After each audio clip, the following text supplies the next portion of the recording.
Dernier samedi de juillet, nous sommes à la Bonnette Restefond, plus précisément au col de Restefond, car la Bonnette est un petit peu plus haut, à 2802 mètres. Et là, nous sommes à 2756 mètres, mais on ne va pas chipoter. Nous sommes là pour la cérémonie de Notre-Dame du Très-Haut. C'est le petit oratoire qui se trouve au col de Restefond. Les pénitents qu'on voit partout en ce moment et qui sont à côté de l'oratoire.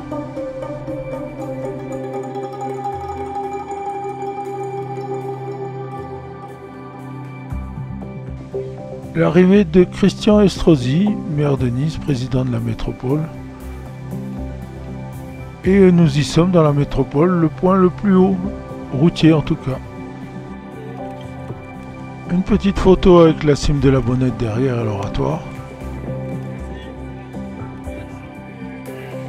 On peut commencer la cérémonie avec le père Nicodème, qui est le curé de la paroisse, des paroisses de la Haute-Tinée, et le père Roveri Chan, qui est descendant de Maurice Roveri, créateur de la station d'Oron.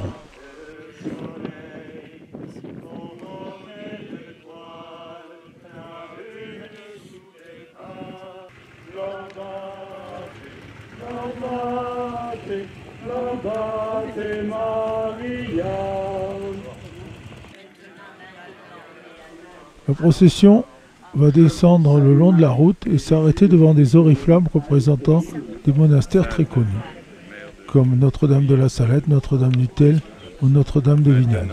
Et à l'heure de notre mort.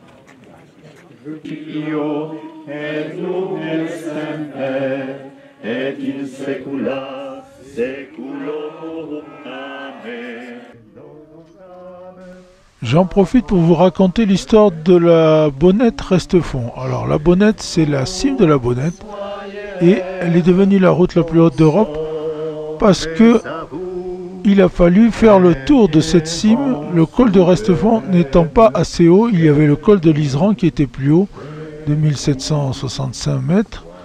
Et donc, pour arriver plus haut, il a fallu faire le tour de la cime qui fait maintenant, la route fait donc 2802 mètres. Et si vous montez en haut de la cime de la Bonnette, de 1860 mètres.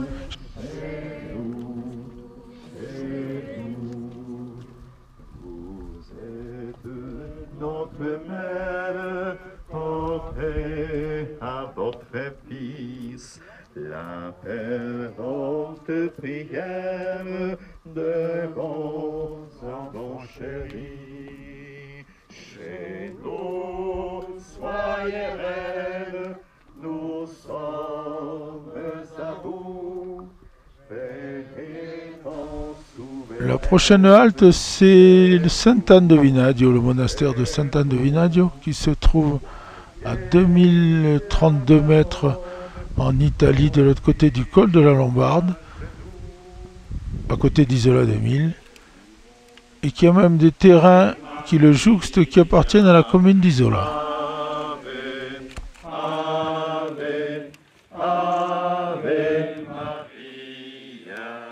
Là, on peut voir qu'il y a des pénitents blancs et noirs. Alors, quelles sont les différences entre pénitents? La confrérie de la Sainte-Croix, pénitent blanc, la plus ancienne, 1306, s'occupait prioritairement des malades. Un hôpital rue François Zanin dans le Vieux-Nice, puis route de Turin, actuelle avenue de la République, construit par les pénitents blancs, a accueilli des Niçois pendant plus de 300 ans.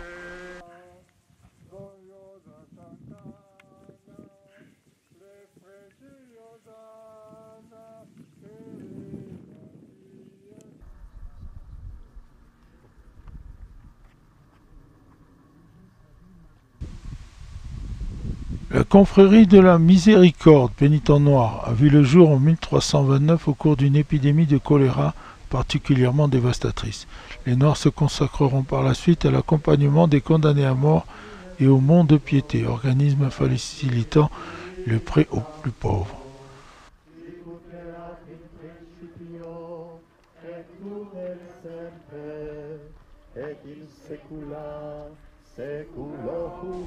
Dans les vallées, ils n'ont pas les mêmes saints d'ailleurs. À Isola, par exemple, c'est la Sainte-Anne.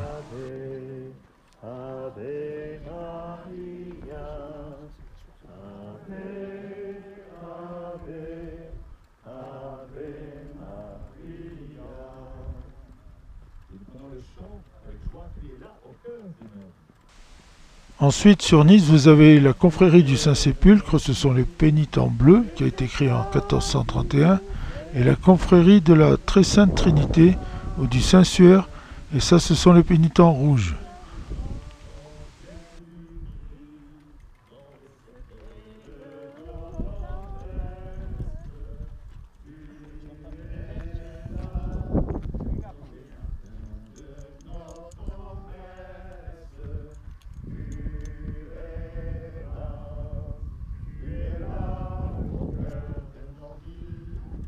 La procession se termine, on se rejoint sur un plateau spécialement aménagé, et là, les pères Roverichan et Nicodème ainsi que 2 prêtres venus d'Afrique vont dire la messe.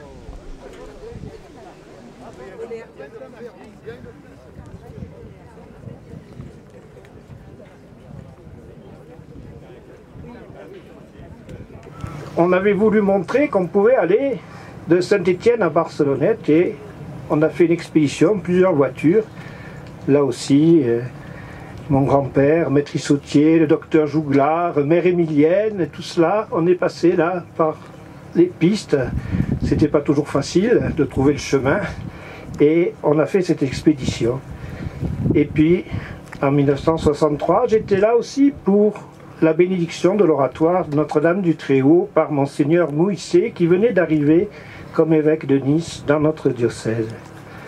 Alors c'est beaucoup de souvenirs, beaucoup de joie et bien sûr vous aussi vous avez beaucoup de souvenirs de toutes les personnes qui sont venues à ces célébrations de Notre-Dame du Très-Haut. Nous sommes rassemblés cette année encore pour notre traditionnel pèlerinage à Notre-Dame du Très-Haut, protectrice de nos vallées, et je suis heureux de vous accueillir sur ce site, fleuron de notre commune de Saint-Dalmas-de-Selvache, à l'entrée nord de notre département et de la métropole Nice-Côte d'Azur. Dans ces paysages grandioses, si près de la nature, loin des problèmes quotidiens, nous retrouvons un peu de sérénité pour prier Notre-Dame. Mais si nous sommes réunis ici, c'est aussi pour cette route emblématique qui relie l'Ubaye. Et je salue les élus de cette vallée qui nous font l'amitié de participer à ce pèlerinage à la Tinée et qui est vital pour leur économie. Pour sauver cette route, un CIVU a été créé en 1987, il y a donc 30 ans. Donc pour gérer les travaux et les financements attribués par la région pour la requalification et l'entretien de cette voie côté Alpes de Haute-Provence, puis par le département des Alpes-Maritimes pour améliorer ce versant. Notre ami Jean Pascal, alors conseiller général de notre canton, en fut le fondateur et le premier président, et il est encore aujourd'hui. Après avoir mené à bien toutes ses missions, nous allons lui rendre hommage pour son dévouement et son efficacité, mais aussi fêter ici à la Bonnette son 90e anniversaire. On peut l'applaudir.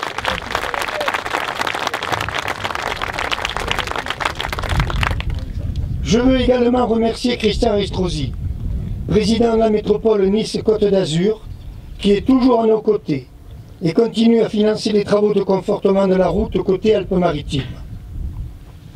Mais aussi au département, qui a pris en charge les travaux du camp des Fourches. Et je représente aujourd'hui son président, Éric Ciotti. Merci à Jean-Marie Fabron et à toute son équipe qui déneige et entretiennent la route. Merci aux gendarmes et aux pompiers qui assurent la sécurité de cette manifestation. Aux communes de Josier et Saint-Étienne-de-Tinée pour le prix de matériel. Je remercie également Caroline Miglior de sa fidélité à cette cérémonie.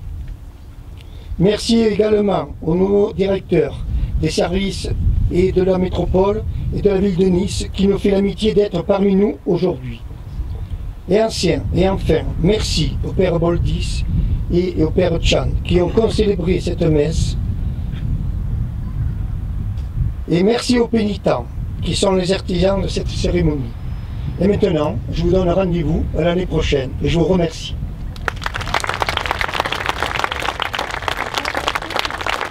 Monsieur Jean Pascal, conseiller départemental honoraire, président du syndicat intercommunal à vocation unique de la... Eh bien, chers pèlerins des Alpes-Maritimes, des Alpes-de-Provence, de la région PACA, de France et d'ailleurs peut-être. Et nous ne pouvons pas ne pas rendre un grand merci au Père Nicodème et au Père Tchan, ainsi qu'à nos pénitents pour cette magnifique procession couronnée par un office religieux de haute tenue à quelques 2700 mètres d'altitude. Mais aujourd'hui, chers pèlerins, c'est un grand jour pour nos cifres. J'ai en effet plusieurs nouvelles à vous annoncer. La première, c'est que la commune de Faucon, située entre Barcelonnette et Josier, a décidé d'adhérer au CIVU. Alors je demande au maire de Faucon, M. Deloens, Michel Deloens, de bien vouloir se lever, s'il vous plaît, et je vous propose de l'applaudir. Nous ne sommes plus 16, mais 17 communes associées sur un territoire s'étendant de Barcelonnette à Tournefort sans plus aucune discontinuité. J'ajoute, sous le couvert de M. Deloens, que Faucon est une des plus anciennes, je crois, communes de la vallée de l'Ubaye et qu'elle a vu naître en son sein Jean de Mata, fondateur de l'ordre du Trinitaire, et qu'un couvent de cet ordre y est toujours en activité. Et je rappelle, sous le couvert là de Madame le maire de Saint-Étienne-de-Ciney, que ce pays, notre pays, Saint-Étienne, y est très attaché, monsieur le maire, puisqu'il possède en son sein une magnifique chapelle classée dédiée au Trinitaire. Soyez donc le bienvenu, monsieur le maire, et croyez que nous prendrons soin tout particulier de notre Benjamin. Voilà, mesdames et messieurs, ce que je voulais vous dire. Je termine mon tout petit propos en vous souhaitant, chers pèlerins, de passer une bonne année, et je me permets de vous dire à l'an Québec.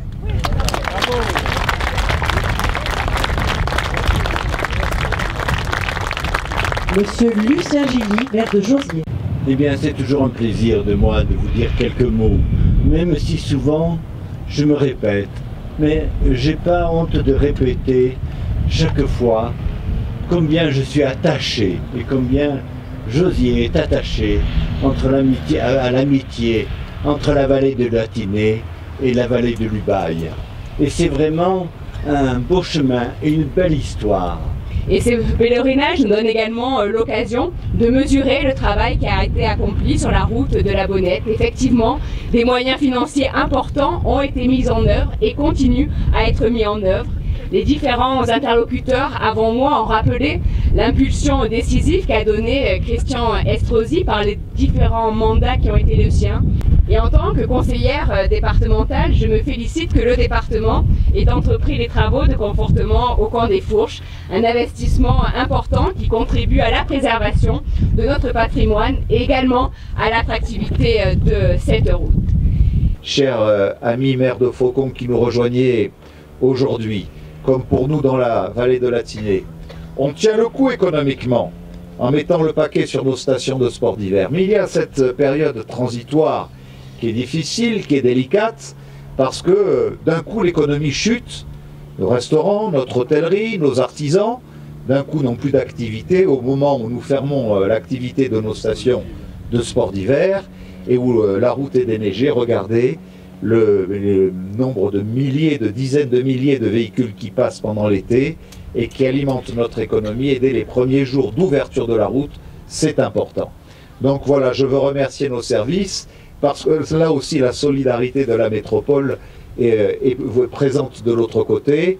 C'est nous qui avons le métier, c'est nous qui avons les pratiques, nous sommes sur ce versant, allez, on franchit le col et on va faire le travail de l'autre côté, même si ce n'est pas tout à fait sur notre territoire, mais cette solidarité, nous vous la devons et nous nous la devons pour que de l'Ubaye jusque dans la Tinée, nous puissions soutenir l'ensemble de l'activité.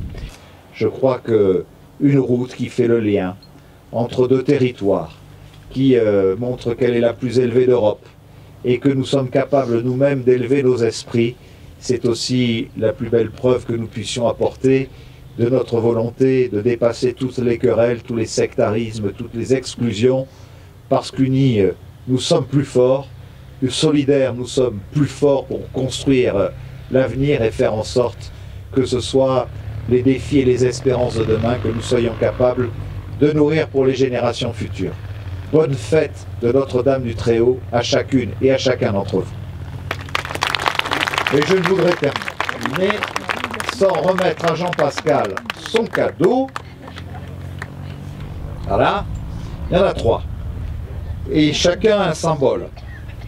Les 2 premiers, mon cher Jean, ce sont 2 ouvrages sur ce merveilleux parc du Mercantour dont tu défends la vie par le passage de cette route. Ah oui, c'est vrai.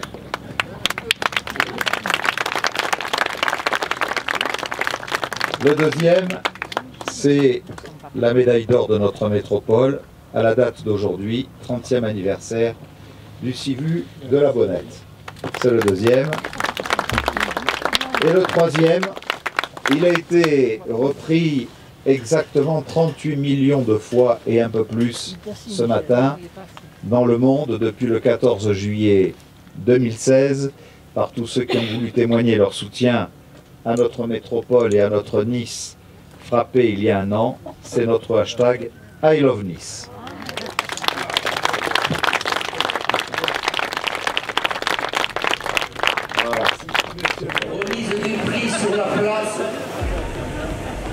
Le lendemain à 7h moins le quart sur la place de Saint-Étienne-de-Tinée.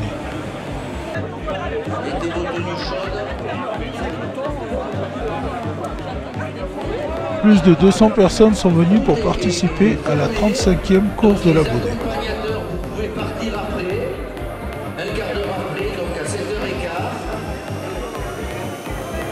Départ à 1100 mètres d'altitude Saint-Étienne-de-Tinée et 25 km plus tard 2802 mètres. Calculer le dénivelé. C'est-à-dire que vous partirez au 7e coup de cloche de notre clocher historique qui est le centre de notre territoire et de notre village. C'est tout un symbole pour nous et c'est un symbole de réussite pour vous. Donc bonne course, encore bonne chance et on se retrouve tous, comme on nous l'a signalé tout à l'heure, à 13h30, ici même, pour la remise des prix. 2, 3, 4, 7, 6, 7. Allez, bonne chance à tous. Et à tout à l'heure au sommet. Allez, bravo. Les 210 coureurs, ça y est, c'est parti.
Le premier, Gilles Cédric, arrive en 2h07 minutes. Bravo, bravo, bravo, bravo.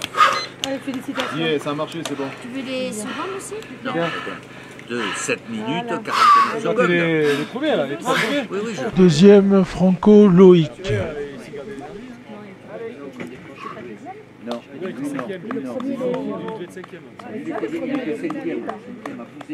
Peut-être le barbu, il a arrêté. Le troisième, c'est Guy Gagef et la première féminine, Marilyn Rossi. Vous verrez un sujet plus complet ultérieurement sur nos ondes. Allez, allez, bravo. Bravo, super. Bravo. Un grand bravo, super. Bon, moins de 2 craintes. Tous les lundis, à Isola 2000, un barbecue est organisé par l'Office du tourisme. Vous achetez la viande chez le boucher ou ailleurs, et vous venez, et l'Office s'occupe de tout.